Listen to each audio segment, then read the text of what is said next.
Provérbios 19:12, a raiva do rei é como o rugido de um leão, mas a sua bondade é como o orvalho sobre as plantas. Noutra versão, diz que assim é como o bramido do leão, assim é a indignação do rei, mas o seu favor é como o orvalho sobre a erva. Então vejam só, esse provérbio está fazendo uma relação entre o quê? A raiva do rei e a bondade do rei. E ele diz aqui que a raiva do rei é como, ele faz a comparação, né? A raiva do rei é como o rugido de um leão. Um rugido poderoso, né? O irmão já viram o rugido do leão já? Já viu? Rapaz, é grande e alto, dá medo, né? Você pensa assim, ainda bem que tem uma jaula separando, né? Mas ele na natureza, dá um rugido lá longe, a gente escuta aqui. Rugido do leão. Então o rugido do leão é um som que intimida. É um som que intimida. É um som que transmite o quê? Quando você escuta, autoridade, né? Autoridade. O som da cobra, ele intimida, dá medo, né? Porque você sabe que a cobra é venenosa. Mesmo sendo um animal que você consegue matar, né? Mas é perigoso. Aquele barulho, né? Que ela chama de sibilar, que ela quando mexe a língua, aí faz shhh. Ele dá temor, mas ele não tem aquela autoridade que tem o rugido do leão. Né? Não tem aquela autoridade que tem o rugido do leão. Então, o rugido do leão impõe autoridade, impõe temor. Né? É um som que intimida, é um som que transmite o quê? Força. Então, da mesma forma, o sábio de provérbio está chamando a atenção que a raiva do rei, que é alguém que detém poder e autoridade sobre o povo, ou seja, nas mãos dos reis, viu, irmão Juvenal, está a morte e a vida. Nas mãos do rei. Em Roma, aconteceu o seguinte no Coliseu, quando os imperadores estavam lá e os gladiadores estavam lutando, que um gladiador caía, o que estava com a espada na mão para matar o outro, olhava para o rei e o rei fazia assim. Se ele fizesse assim, deixasse ele vivo. Se o rei fizesse isso, matava ele, era para matar ele. Baixava esse sinal. Sinal apontando para cima, o polegar assim, deixava vivo. Mas se fizesse isso... Né? E ainda hoje as pessoas ainda têm esse hábito, né? Muita gente fala, tá tudo bem, mas para aquele rapaz tá assim, ó. Né? Para aquela pessoa que a gente identifica que está passando por problema, né? Então, o rei, por conta de ter poder e autoridade, tem um exército por trás dele, tem soldados que, se ele disser, vai e mate fulano, o soldado vai e mata. Né? O soldado vai e mata. Então, a raiva do rei deve ser temida, né? Por conta das consequências. Por conta das consequências. Hoje a gente tem algo comparativo? Tem os ditadores. Os ditadores.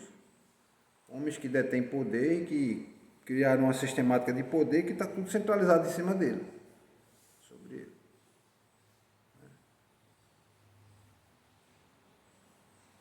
Então, o provérbio está chamando a atenção para o quê? Para a natureza assustadora e potencialmente destrutiva de um governante com raiva. Governante com raiva. Ter raiva de alguém vai dar problema, vai causar problema. Não é? Na segunda parte do provérbio diz assim, mas a sua bondade é como o orvalho. Então, de um lado tem a raiva, que é como o bramido do leão, e a bondade é como o orvalho sobre as plantas. Então, a gente está fazendo o contraste, né, entre a raiva e a bondade. São os dois sentimentos que estão lá permeando o governante, ou raiva ou bondade, ou raiva ou bondade.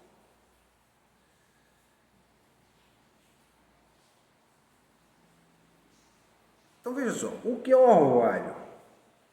O orvalho é a umidade que cai sobre as plantas, né, e que ela traz um benefício. O orvalho que cai à noite sobre as plantas traz um benefício para as plantas. Ele vai fazer o que com as plantas? Vai nutrir as plantas. O orvalho tem esse objetivo. O orvalho não é só aquele resultado visualmente bonito, né, de você ver as plantas todas orvalhadas, né? Mas não, ali tem um objetivo, é para nutrir a planta. Certo?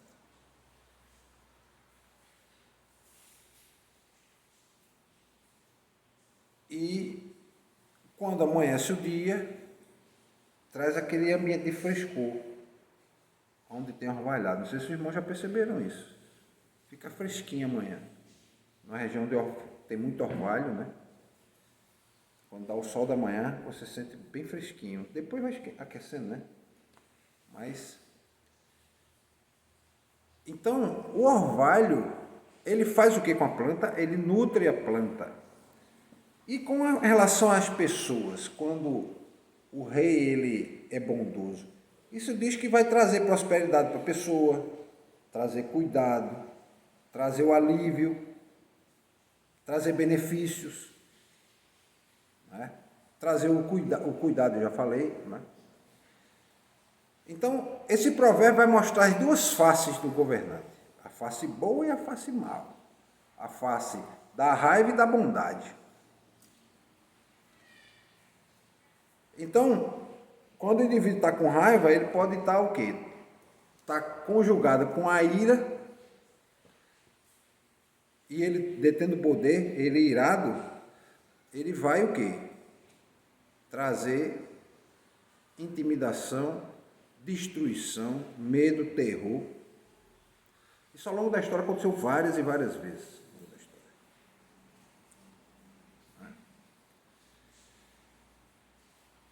E por outro lado, a bondade dele, que é comparativa ao orvalho sobre as plantas, esse orvalho vai representar o quê? A generosidade, o cuidado.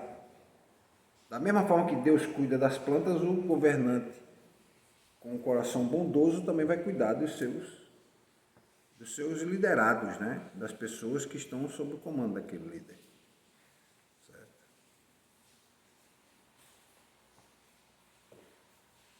Então, em síntese, o provérbio está lembrando a gente que a raiva do governante ela é poderosa e ela deve ser temida.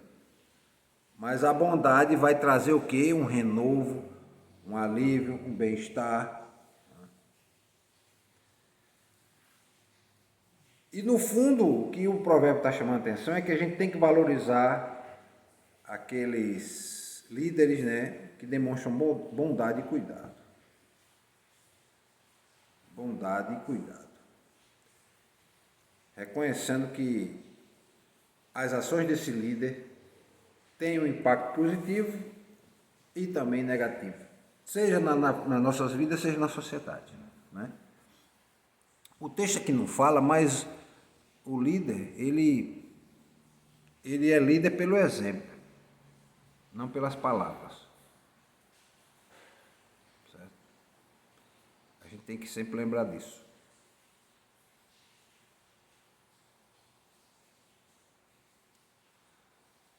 Alguma dúvida?